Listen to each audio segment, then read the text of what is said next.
வைத்தியம் பார்த்ததுக்கு காசு எவ்வளவு? காசெல்லாம் தேவையில்ல, உங்களுக்கு ஃப்ரீ. என்னது ஃப்ரீயா? ஆமாங்க, நமக்குள்ள எதுக்கு காசு?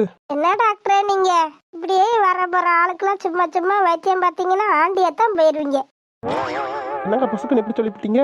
ஆமாங்க டாக்டரே, உண்மையத்தான் சொல்றேன். நீங்க கட்டிக்கிற போற பொண்ணெல்லாம் ரொம்ப பாவம். ஏன் அப்படி சொல்றீங்க?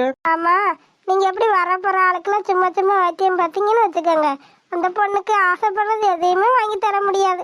ஓஹோ அப்படியா? எனக்கு பொண்டாட்டியா வரப்போற பொண்ணை பத்தி நீங்க ரொம்ப கவலைப்படுறீங்களே, அதனால ஒரு 500 ரூபாய் ஃபீஸ் கொடுங்க.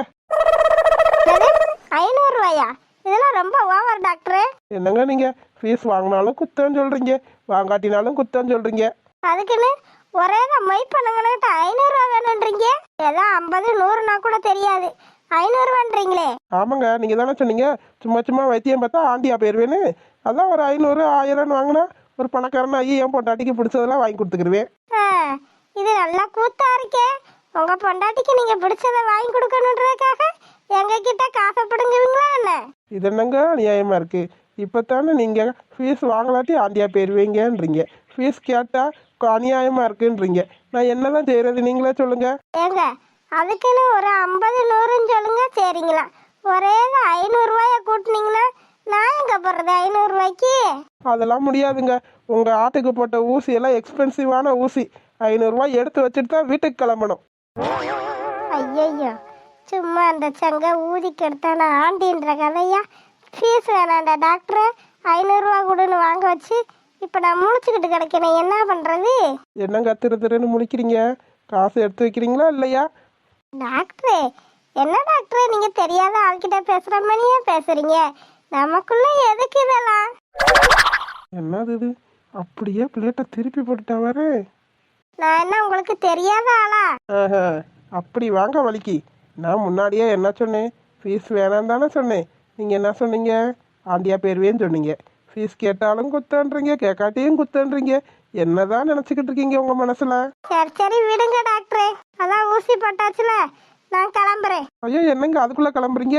இது நல்ல கதையா இருக்கே, அதுக்காக எங்கேயே பாயப்பட்டு படுக்கவா முடியும்? கொஞ்ச நேரம் பேசிட்டு போலாம்ல. இது என்ன அநியாயம்? நான் என்ன உங்களுக்கு அத்தை பொண்ணா மாமன் பொண்ணா? உங்ககிட்ட நான் எதுக்கு நின்று பேசணும்? ஏங்க அத்தை பொண்ணு மாமா பொண்ணுன்னா தான் பேசுவீங்களா? எனக்குள்ள ஒரு ரீல் ஓடுது போல. ஓடட்டும். என்ன டாக்டரே? ஐயோ அஸ்வின் மாமா. வாங்க அஸ்வின். என்ன பிரதர், என்ன நடக்குதுங்க? ஒன்றும் இல்லையே. ஒண்ணுமில்லன்னு எல்லாத்தையும் நடத்தி வைக்கிறீங்க. நடத்துங்க. என்ன பேசுறாங்க ஒன்றும் புரியலையே. ஐயோ டாக்டர், அஸ்வின் மாமா வந்துட்டாங்க, நான் கிளம்புறேன். என்ன மலரே, என்ன நடக்குதுங்க? ஐயா அஸ்வின் மாமா, நான் ஆட்டுக்கு உடம்பு சரியில்லைன்னு ஊசி போட தான் வந்தேன். அது எப்படி மலரு? உங்க வீட்டுல மட்டும் வாரம் ஆனா ஒரு ஆட்டுக்கு உடம்பு சரியில்லாம போயிருது. அது எப்படி எனக்கு தெரியும்? நீங்க என்ன வீட்டுக்கு வந்து பாத்துக்கிட்டா இருந்தீங்க? வாரம் நான் ஒரு ஆட்டுக்கு வந்து ஊசி போட்டுக்கிட்டு இருக்கேன்னு பாத்தீங்களோ? சரி கோவப்படாத. கிளம்பு இடத்த காலி பண்ணு. நாங்க காலி ஒண்ணும் இல்லாட்டி இங்கேயே பாய போட்டு கூட படுப்போம், உங்களுக்கு என்ன?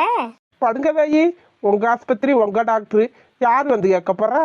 ஆமா, எங்க அப்பா அந்த ஆஸ்பத்திரியை கட்டி விட்டு இந்த டாக்டருக்கு சம்பளம் கொடுத்துக்கிட்டு இருக்காரு. போவீங்களா அங்கிட்டு? நீ தானே தாயி சொன்ன நாங்க இங்கேயே இருப்பா இல்லாட்டி பாய போட்டு கூட படுப்போம்னு, அதுக்கு தான் சொல்றேன். என்ன அஸ்வின், மாட்டிக்கிட்டீங்களா? ஐயோ தெரியாம மாட்டிக்கிட்டேன்.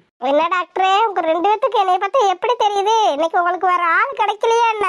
ஐயோ அப்படியெல்லாம் இல்ல, நானும் இப்ப உங்ககிட்ட பேசிக்கிட்டு இருக்கேன், அஸ்வின் தான் பேசிக்கிட்டு இருக்காரு. நீங்க கட்டிக்கிற மாப்பிள்ள தான் பேசிக்கிறாரு. என்னது நான் கட்டிக்கிற போறேன்னா? ஐயா அஸ்வின் மாமா, நீங்க பாட்டுக்கு எதையும் வளரிடாதீங்க. நான் தான் அந்த டாக்டர் கிட்ட நீங்க என்னை கல்யாணம் பண்ண போறீங்க, டைம் ஆசையில கல்யாணம் சொல்லி வச்சிருக்கேன். எதுக்கு அப்படி சொன்ன? சும்மா அந்த டாக்டர் என்கிட்ட வம்பளத்துக்கிட்டே இருக்காரு, அதனாலதான் உங்களுக்கு எனக்கு கல்யாணம் சொல்லி வச்சிருக்கேன். ஏ லூசு, நீ என்ன லூசா? ஆமா எங்களெல்லாம் பார்த்தா அவங்களுக்கு லூசு மணி தான் தெரியும். அங்கிட்டு நகலுங்க, நான் கிளம்புறேன். நீ பாட்டுக்கு அந்த டாக்டர் கிட்ட உனக்கு எனக்கு கல்யாணம் சொல்லி வச்சிருக்கியே, இந்த டாக்டர் போய் ஊர் போறான்னு சொன்னா என்ன நடக்கும்? அதெல்லாம் நடக்கிறது நடக்கட்டும். பைத்தியம் போ பைத்தியம் வீட்டுக்கு. சும்மா பைத்தியம் லூசுன்னு சொல்லாது, எனக்கு கெட்ட கோவம் வந்துடும். சரிங்க தாயி, வீட்டுக்கு போங்க தாயி. பார்த்து கழுத்து ஒரு பக்கமா சுளிக்கிற போது. நீ வாடா சுப்பிரமணி, நம்ம வீட்டுக்கு போவோம். என்ன டாக்டரே, வெளியே கடை போட்டு வைத்தியம் பார்க்குறேன்ற பேர்ல ஊரில் போகிற வர பொண்ணுக்கிட்ட எல்லாம் உரண்டை எடுத்துக்கிட்டு இருக்கீங்க அப்படித்தானே? ஐயோ, யார் சொன்னது? நான் போகிறாளே ஒருத்தி, அவள் தான் சொல்கிறான். நீங்கள் தான் அவகிட்ட உரண்டை எடுத்துக்கிட்டே இருக்கீங்களாமே. ஐயோ, அப்படிலாம் இல்லை, நீங்கள் வேற. பிரதர், நீங்கள் சரியில்லை பிரதர், கம்ப்ளைண்ட் அதிகமாக வருது. அவனா இப்படி சிரிச்சு சிரிச்சு மழுப்பிடுறீங்க. என்ன என்ன உங்களை அவ மலர்கிட்ட சொல்லலையா என்ன? இல்லப்பா, எங்க சொல்ல விடுறீங்க? சொல்லணுன்ற நேரத்துல தான் யாராச்சும் ஒரு ஆள் வந்துடுறீங்க. எங்க சொல்ல முடியுது? ஓஹோ, இன்னைக்கு அப்ப நான் தான் கரடியா? ஐயோ, அப்படியெல்லாம் சொல்லாதீங்க அஸ்வின். நான் சொல்ல வேண்டிய நேரத்துல கரெக்டா சொல்லிடுவேன். எங்க டாக்டர், நீங்களும் சொல்லிடுவேன்னு சொல்லிக்கிட்டு தான் திரியுறீங்க. ஒரு இதையும் சொல்ல காணோம். சொல்லுவோம், எங்க போயிட போறாங்க? பையன் சொல்லுவோம். அப்படியெல்லாம் தப்பா நினைக்காதீங்க. திடுதிப்புன்னு ஒரு மாப்பிள்ளைய கூப்பிட்டு வந்து நிப்பாட்டி இதாம்மா மாப்பிள்ளைன்னா மலர் சரின்னு தான் சொல்லுவா. என்ன சொல்றீங்க அஸ்வின்?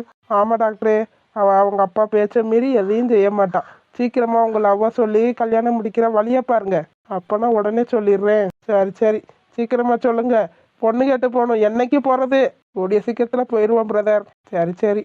எங்க வீட்டு மாடு 2-3 நாளா களைஞ்சிக்கிட்டே இருக்கு. அதுக்கு ஏதாச்சும் ஒரு மாத்திரையை கொடுங்க. புண்ணாக்கு கொஞ்சம் கம்மியா போடுறது, அதெல்லாம் கம்மியா தான் போடுறோம். சரி, மாட்டுக்கு மாத்திரை எழுதி கொடுக்குறேன், கரெக்டா போடுங்க. சரி டாக்டரே. சின்ன பண்ணே. சொல்லுங்க அத்தை. சின்ன பண்ணே, எனக்கு வயிறு ரொம்ப பசிக்குது, போய் 2 தோசை சுட்டு கொண்டுட்டு வரியா? என்னத்த கேள்வி இது? உங்களுக்காக மழையவே பேத்து கொண்டு வருவேன், 2 தோசை சுட்டு கொண்டு வர மாட்டேனா என்ன? நீங்க இங்கேயே உட்காந்துருங்க, உங்களுக்கு முறை அழகா 2 தோசை சுட்டு கொண்டு வரேன். என் மருமகதான், சீக்கிரமா கொண்டு வாடி ராசாத்தி. சரித்தே. என்னது இது? நானும் தோசை கல்லுல மாவை ஊற்றி வச்சு 1 மணி நேரம் ஆச்சு, இன்னும் வெந்த பாட காணோம். என்னவ தோசை சுட போறேன்னு 1 மணி நேரத்துக்கு முன்னாடியே வந்தான்னு ஒத்த தோசை கூட சுடக்கானா? சின்ன பண்ணே. ஐயோ அத்தை. அடியே சின்ன பண்ணே. அத்தை. ஏண்டி, 1 மணி நேரத்துக்கு முன்னாடி 2 தோசை சுடுதான்னு சொன்னேன், அது ஒரு குத்தமா? இவ்வளவு நேரமா தோசையா சுடுற நீ? அத்தை சுட்டுட்டேன். நீங்க போய் சோஃபால உட்காருங்க, வந்துடுறேன். ஆமாடி, நானும் சோஃபால உட்காந்து பார்த்து கண்ணெல்லாம் பூத்து போயிருச்சு. போடி அங்கிட்டு, நானே தோசையை சுட்டு திண்டுக்கிறேன். வாங்கிட்ட சொன்னதுக்கு எறும்பு மாட்டுக்கிட்ட சொன்னாலும் நீ யாரும் 4 சட்டி சாணினாலும் போட்டிருக்கோம். அத்தை, சாணி எப்ப எப்படி திம்பிங்க? போடி அங்கிட்டு. என்னது இது? ஊற்றி வச்ச மாவு மாதிரியே இருக்கு, வேகவே இல்லை. ஐயோ அத்தை, கை சுட்டுற போது, தோசை கல்லுல இருந்து கையை எடுங்க. ஆமா, சுட்டு புண்ணாயிர போகுது. போடி சிரிக்கி, இங்க தோசை கல்லு சுடவே இல்லை. என்னது, தோசை கல்லு சுடவே இல்லையா? அடியாத்தே, அடுப்பே பத்த வைக்காம தோசை கல்லுல மாவு ஊத்தி தோசை சுடுற முதலாளி இவ்வளோத்தான் இருப்பா. சின்ன பண்ணே, என்னடி இது?